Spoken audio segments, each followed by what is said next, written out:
देखी हमारे बड़े भैया बिरहा एवं लोकगीत के बड़े अच्छे कलाकार हैं। साथ साथ में इनका कमर बड़ा बढ़िया डोलेला लगेला। हमारे अजय भैया के कमर में वो स्प्रिंग लगल बा, थोड़ी से जगह बना देता तो मजा आ जाता।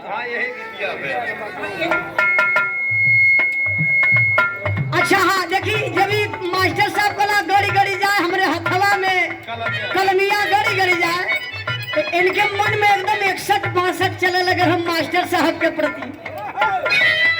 देखी सुंदर पुष्पहार और पुरस्कार देके सम्मान के लिए भैया हम चाहते हैं एक बार तनी आपो का कला ये मंच पर प्रस्तुत हो जाए। ये जगह बना दा ए भैया आई केकर हो आई डंठी उंठी केकर बधाई हटा ला आज भैया तनी में लहा देता है ए मास्टर साहब तनी आवा क्या बात है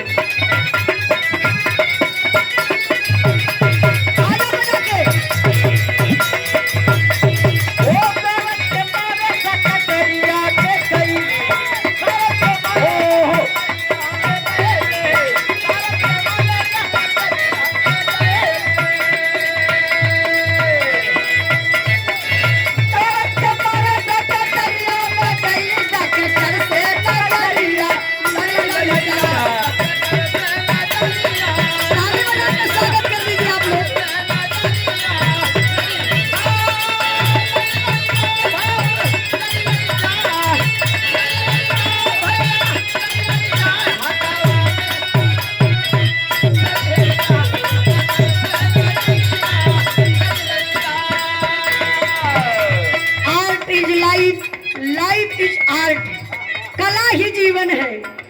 माई सरस्वती आपका कढ़िया बनौले रहे अजय भैया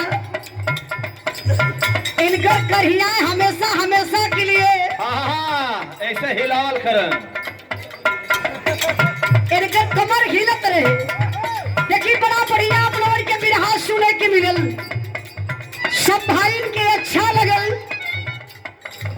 वाह तुम्हें तो अच्छा लगल होई तनी कम व्यंग बोले सीखा नहीं तो बैठल हुआ बैठल रहा नहीं तो धीरे से मंचे से नीचे उतार के कह देवे। ये समय नीचे में मजा है अब ठंडी आ गई एकदम घबरा मत एकदम मत घबरा धीरे धीरे ही आधा लोग कम हो गए हुआ। बिरहा देखे वाला लोग देख के चल गए अब बिरहा के सुने वाला लोग यह महफिल में जमल बहिन बैठल हो।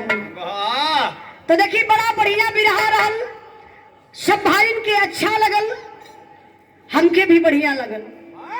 लेकिन अब आप लोगन के देखत बनी एकदम इत्मीनान से बैठल हुआ। मास्टर साहब तनी कोनो ऐसा गीत बजा देता एक कोनो गीत रहे अच्छा ओ नहीं तो नाराज हो जाएगी। हमारे मास्टर साहब खुदे बहन गावत हुआ कि गड़ी गड़ी जाए हथवा में कलमिया गड़ी गड़ी जाए। अच्छा कोनो लड़की बा बेचारी तनी नदाने में शादी हो गई आई गई ससुरा में मरद तनी जबरी करे लगल। जैसे एसडीएम ज्योति मौर्य के पढ़ौले आलोक मौर्य तो वही तरीके से ओकर बचपनवे में शादी हो गल मरद जबरदस्ती के पढ़े के भेजे और पढ़े में तनी कच्चा रहा ओकर मनवा ना लगे पढ़ाई में तब वो अपने मरद से बहाना करत बा का कहले बा मास्टर साहब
कुछ भयल ना, वो लड़का दौड़ के घरे जात हो या तो बाथरूम लगल हुई। अब वो लड़का जब तो पूरी पब्लिक उठ के खड़ी हो गई, जब लगत वहाँ मार हो गई। जात हुआ लोग देखे कैसे करत हो। तो लड़का के बाथरूम तेज लग गई, दौड़ के जाता तो पूरा आपो लोग परेशान हो गई ना।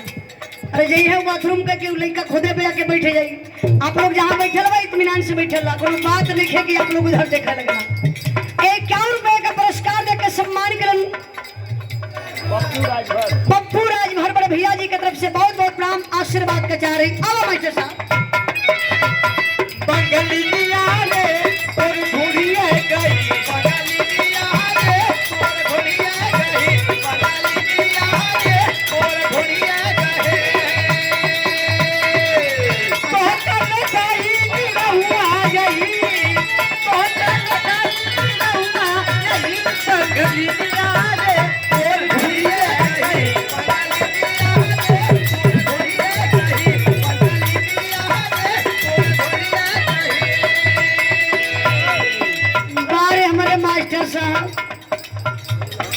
बंगलिनिया रे तोर ढूंढिए गई, मतलब कोनो छोटा लड़का गावत तो ठीको लगत, इनहू का आदत बिगड़ चुकल बा।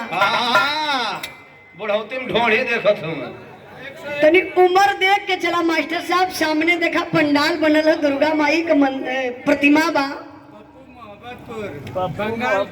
क्या बात है, पप्पू मोहब्बतपुर। ये भाव पर डाला कि बंगलिनिया रे तो ढूंढिए गई। वो हमें दारू डाले खातिर रहना है। एक गाना हम सुन ली कि हमारे ढोढ़ी में रम रजा पिया। अच्छा, रम पियले से उमरिए बढ़ जाती है, अब गिलास के कोनो जरूरत ना बा। गवैया बतावत हो कि ढोड़ी में रम पियबा तो उम्र बढ़ जाई, ढोड़ी में चाय पियाए लगन। ओके, धीरे धीरे चटियत कुछ कौनो पुर्जा खराब ना होई। वाह, ऐसन ऐसन गीत चल गई बा जौने गीत के आप लोग परिवार में ना बैठ के सुन सकेला, ना परिवार में के गा सकेला। अच्छा, हीरोइनिया जन्म पिए क्या ढोड़ी के नाम इनके होश बा पूरा जौने ढोड़ी में पिए के बा। ओकरे नाम पे भैया यह बता सकल हमारे मास्टर साहब को कैसन ढोड़ी रहल होई। ढोड़ी नहीं हौदी रहल। इहो अपने जमाना का एक नंबर के लखेरा रहल हो। अपने जमाना का हमारे मास्टर साहब ईमानदार व्यक्ति, बड़ा शानदार मर्द हुआ। अपने मेहरारू का ही एकलौता मर्द हुआ। एकलौता मर्द। हाँ, एक दिन में बतियावत लगा भैया हो तो आल उनके का हुआ है, गावत बजावत हिला घरे ना जाब तो मेहरारू हमार गुस्सियाई ना, तो यही पूछ लाना